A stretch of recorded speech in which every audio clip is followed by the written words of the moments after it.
Hi, and welcome to the Smart Stack. Today we are with Milena Berry, CEO and founder of PowerToFly. Welcome. Thank you. Thanks for having me. Before we get started, Milena, can you share a little bit about yourself? Yeah, my name is Milena Berry. I live in Brooklyn with my wife and 4 children. I'm 24 years immigrant in the US, and I'm the co-founder and CEO of PowerToFly. That's great. And for those who might not be familiar with PowerToFly, can you explain what it is and what problems you're solving and who you're solving it for? Absolutely. PowerToFly connects companies to great talent. That's at our core. And really, we specialize, our community is open to all, but it is very highly intersectional and with very high representation of women and non-binary folks, folks of different ethnicities, as well as members of the LGBTQI plus community. We work with companies to provide access to these qualified talent pools with these impressive demographics. And we do that via our exceptional events and expert guidance. So really most of the time, let's say we'd be working with a large multinational and we'll be hosting events with them. And out of the audience, they get to do hires, right? That's kind of like one of our main vehicles of driving impact.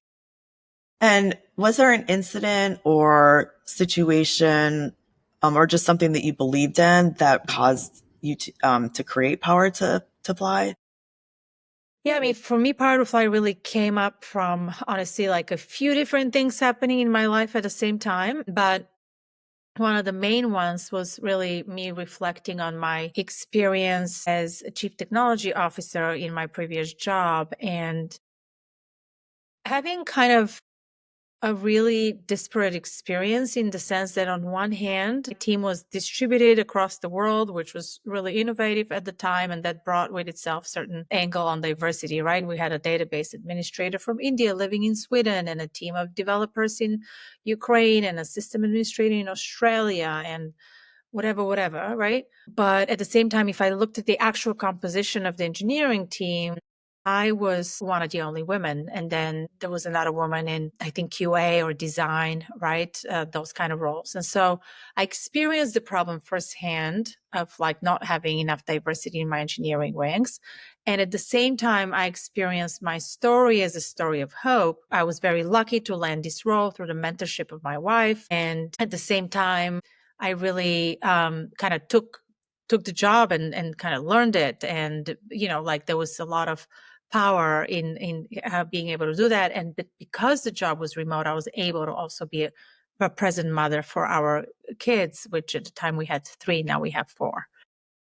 And again, I felt like that allowing to work remotely is what actually allowed me to stay in the workforce as an engineering leader. And otherwise, I would have been pushed out. And we're talking a lot about how, yes, women used to graduate from colleges at lower rates in engineering degrees. Now the ratio is much better. In the early ranks, it's like later in the career, the women fall out. So it was kind of really geared at solving that problem of women in tech teams at first.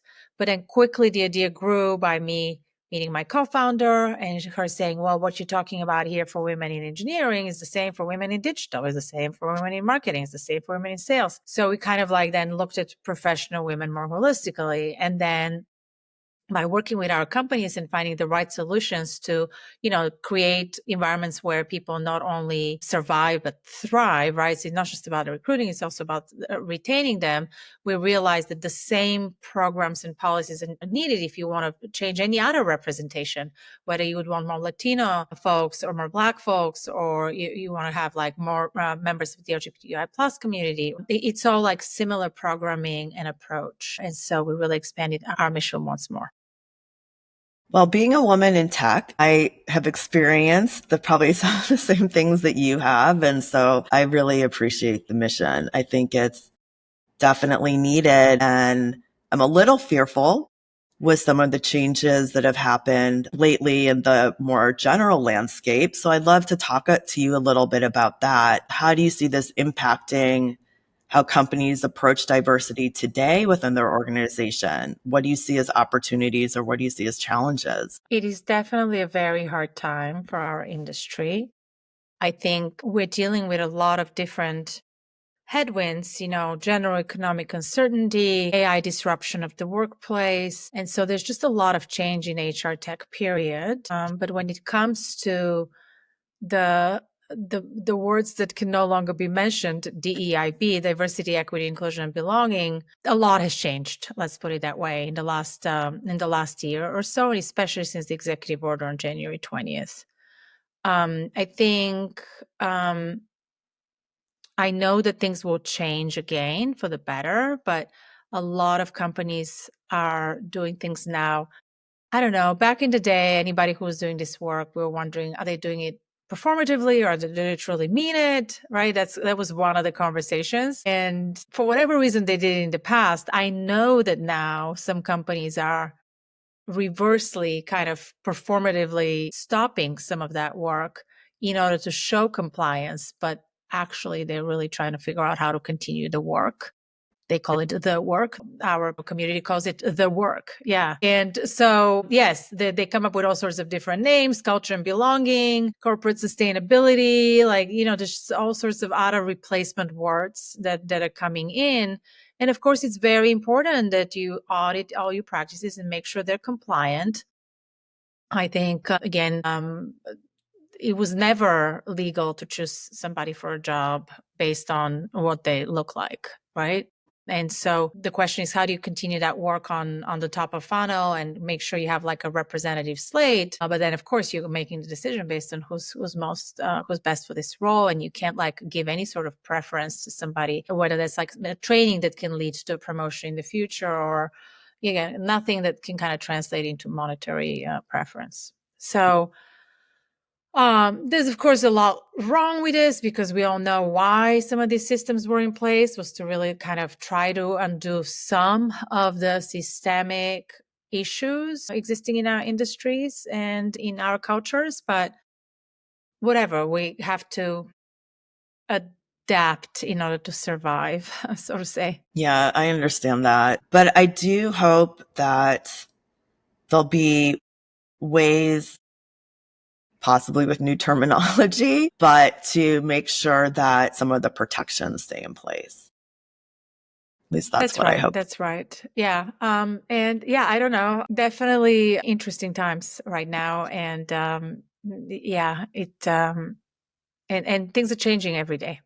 So I think again, what companies are doing, they're changing some of the language of how they talk about. They make sure that all of their programs are open to all, not to specific groups. They make sure that nothing of what they're doing leads to, again, monetary benefit.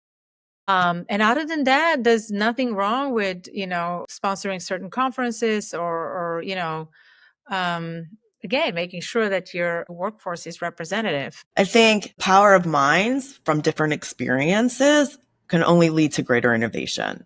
Some companies that are actually saying, no, we're going to have a spine here. Not only are we going to continue our work, but we're also going to call it that way.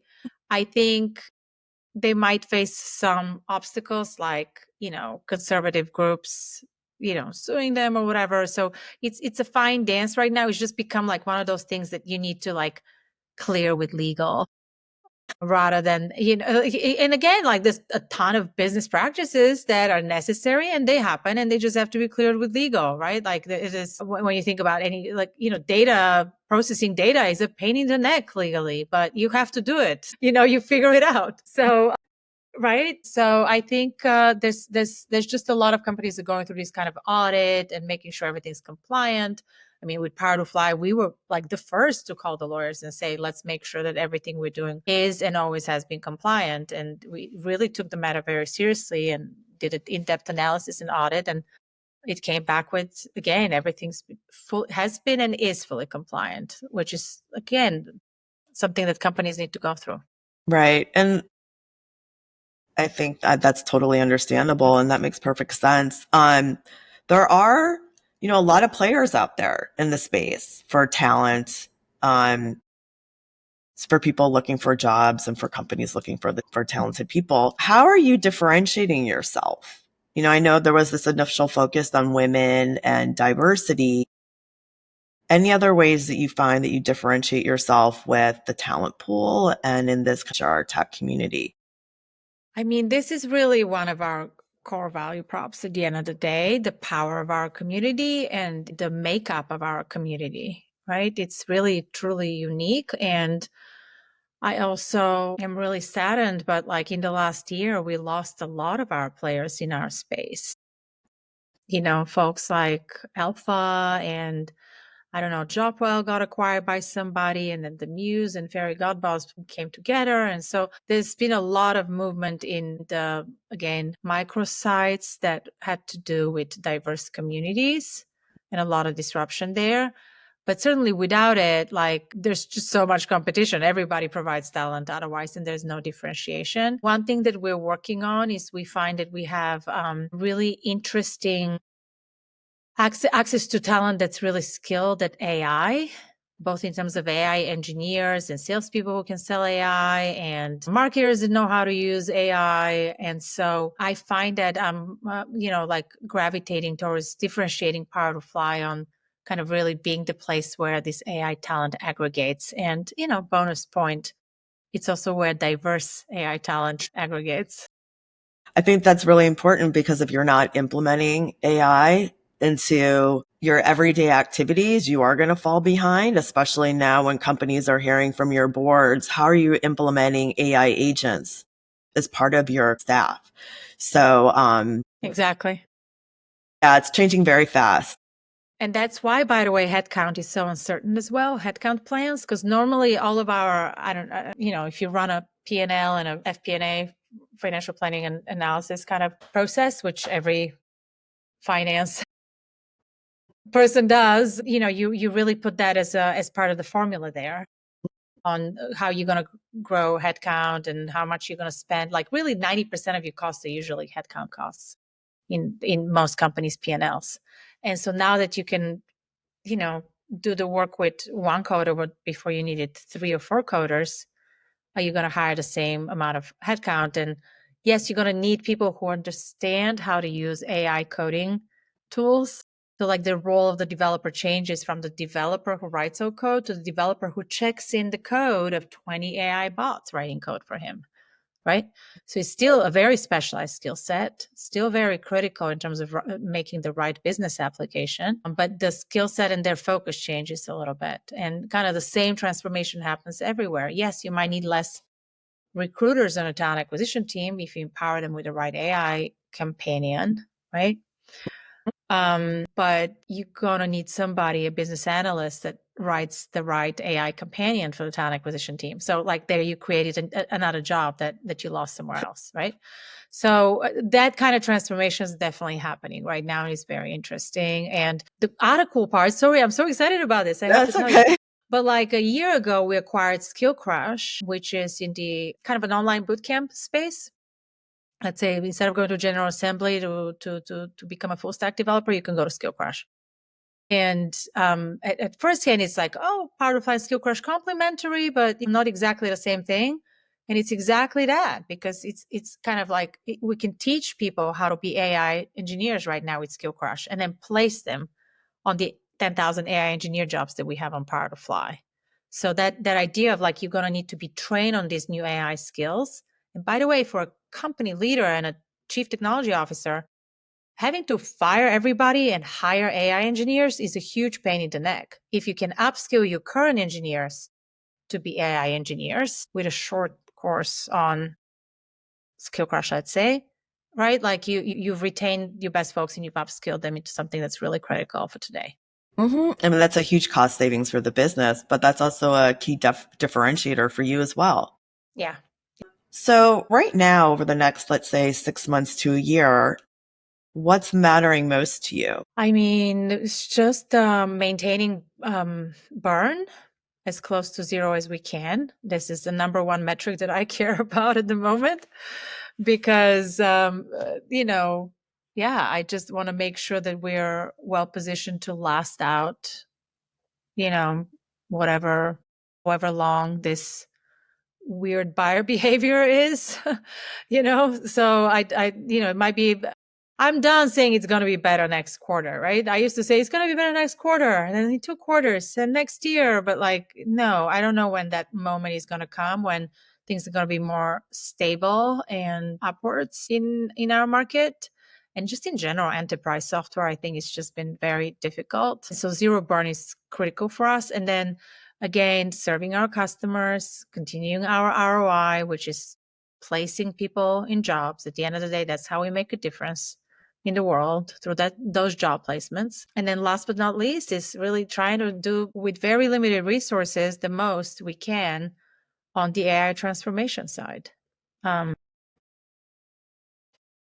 Okay. And then as CEO, there's about four things that you mentioned: making sure zero burn, serving your customers, making sure you get the job placements, and continuing to focus on AI transformation. What are your key priorities, say, on a typical day? I mean, usually I just check in with the team. So I have a lot of one-on-ones. I have some group calls. And so it's really about directing everybody to keep pivoting with the current market. I think, again, we're in a moment where we're reimagining our go-to-market because of all the aforementioned changes around DEI and the general hesitation to be public about those issues. So I think, and again, making that pivot to really serve in the new world of I need AI talent. I think that's something that, again, I spend a lot of time talking to the team about it, strategically directing it, and then doing a lot of hands-on work. So on any given day, I might be doing landing pages and, like trying to like really get some marketing campaigns going. And let's talk about something positive. Can you share a customer story where PowerToFly has a big impact in the company? Whether it could be hiring the right person or elevating internal talent with this new platform or a new company that you acquired? Skill Crush. No, thank you. I mean, for me, it's always the hiring statistics that are really amazing. So again, I love it. I'm not going to say the brand name, but one of the major credit card providers is really a longtime customer of PowerToFly, and we put together these amazing events. We've been partners for, I don't know, close to 10 years now. And so every year we put together these, 3 to 4 events all around the US and globally. And what's really cool is that these audiences that we bring together, right? Like, so we're kind of the campaign manager. We put together the audience, we make sure the right people are invited. Usually we'd have to reach out to about 6,000 to 7,000 software engineers, senior ones, right? Like we're talking about 7+ years of software coding experience with a specific like Java, and to get 300 of them to RSVP to say yes, I'll come meet with this company and hear from their team. And then the events are usually very, sometimes they're virtual because we all get a lot done in Zoom these days, but whenever the company wants to host or whenever the hiring is specifically for in-person jobs at a certain location, the recommendation is to put together an in-person event. And so if you can imagine, you're kind of going into a financial district tower and one of the top floors, and it's all very fancy, great catering, and you're starting to meet executives of the company, right? And now you're like one of those 7,000 invited engineers, that one of the 300 who said I'll come, who's now interacting with the hiring managers and with the leadership in the company, hearing from them on a panel and kind of getting inspired about what it would be like to work there.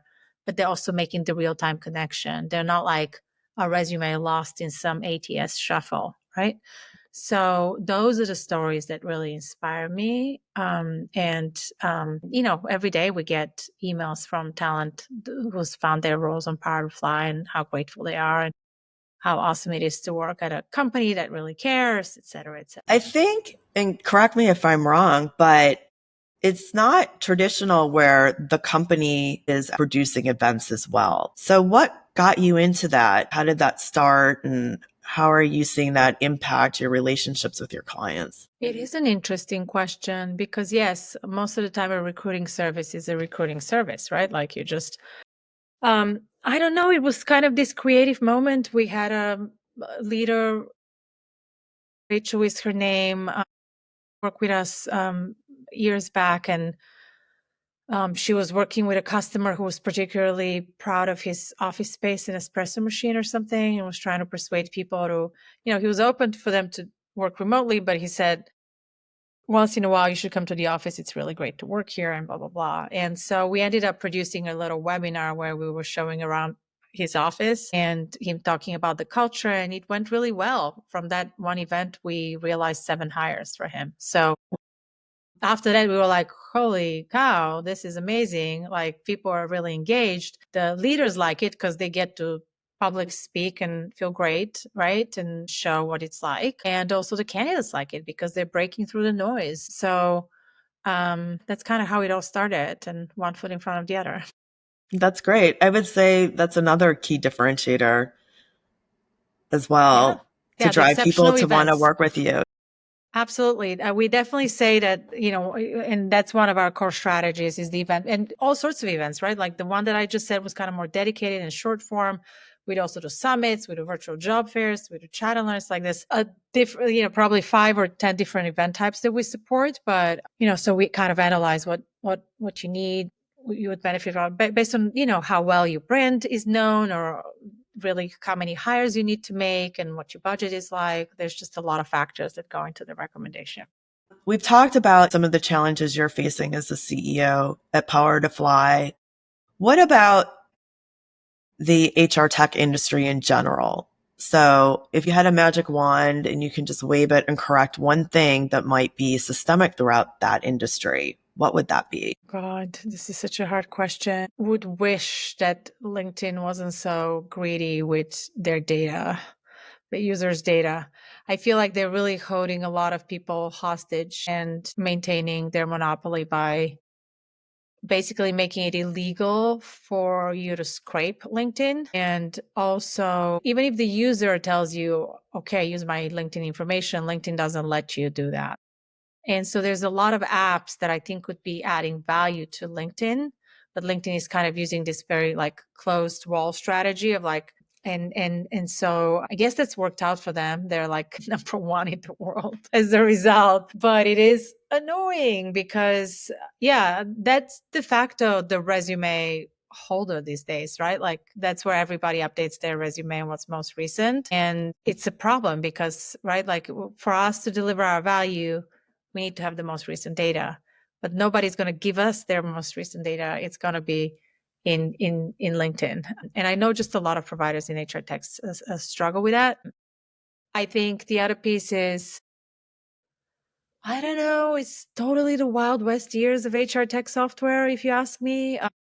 There's just so much like everybody jump on this software. I forget which is the one, but was hearing about it all the time. And then they were kind of signing people on 1 to 2 year contracts. And so everybody, one of their investors was like, this is so great. What a great year over year ARR growth. But then at the end of the 2 years, most people cycled into a different software. And that's because we always kind of, the buyer's always attracted to the new shiny object. They're trying to find something slightly better than what they have.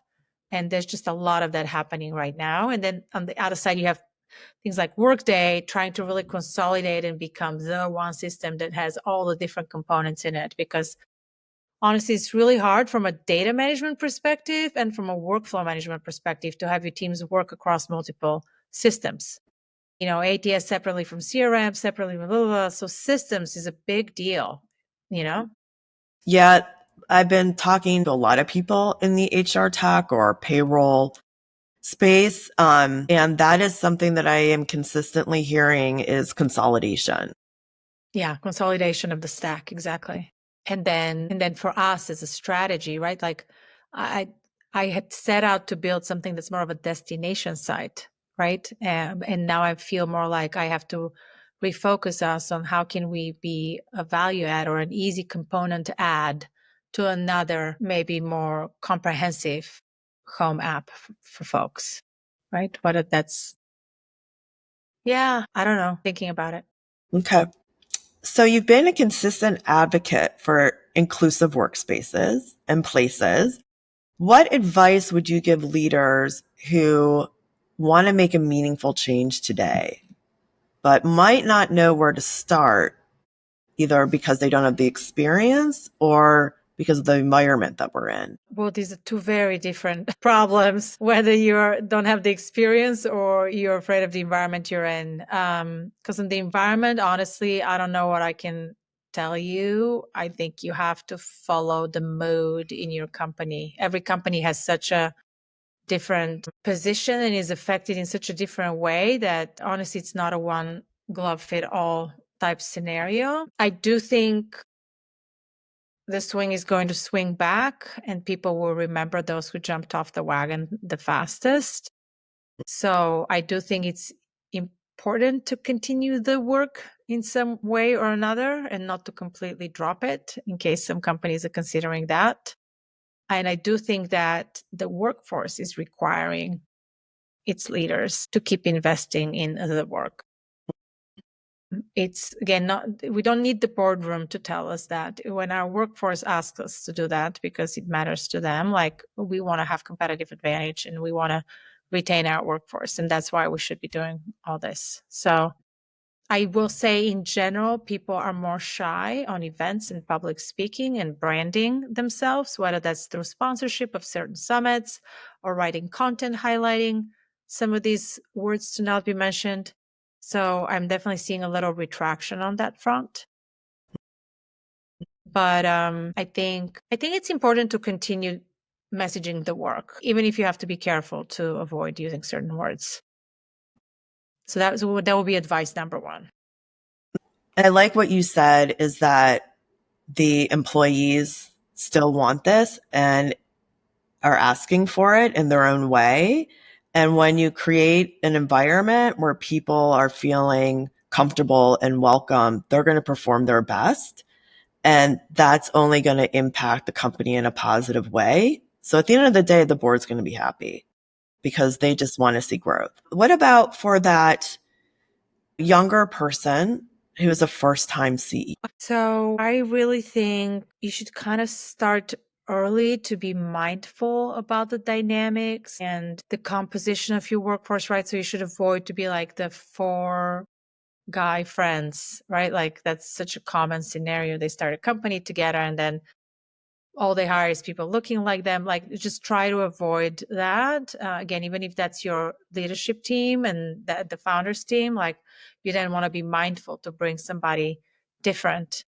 And I would say that investing in the right leadership is so important in those moments. I find that change is made the fastest by hiring the right leader. So, for example, let's say you end up, again, you're not giving anybody preference, but you have a very representative pool of all sorts of candidates for your VP of sales role.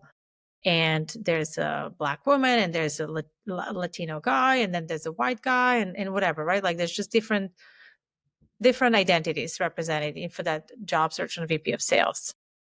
If you end up hiring the white guy, for sure, the workforce that he's going to build, if he's building the team for you, is going to be more white male than if you hired the Black woman. Then the workforce will be a lot more diverse. It absolutely trickles down. And it's sometimes, if you have very little resources and you can put your effort only in very different places because you can't like spread yourself thin or make sure your pipeline is so representative for every single role that you have. That's sometimes mission impossible when you're working in a startup. You have so many things that you're doing first time founder, right?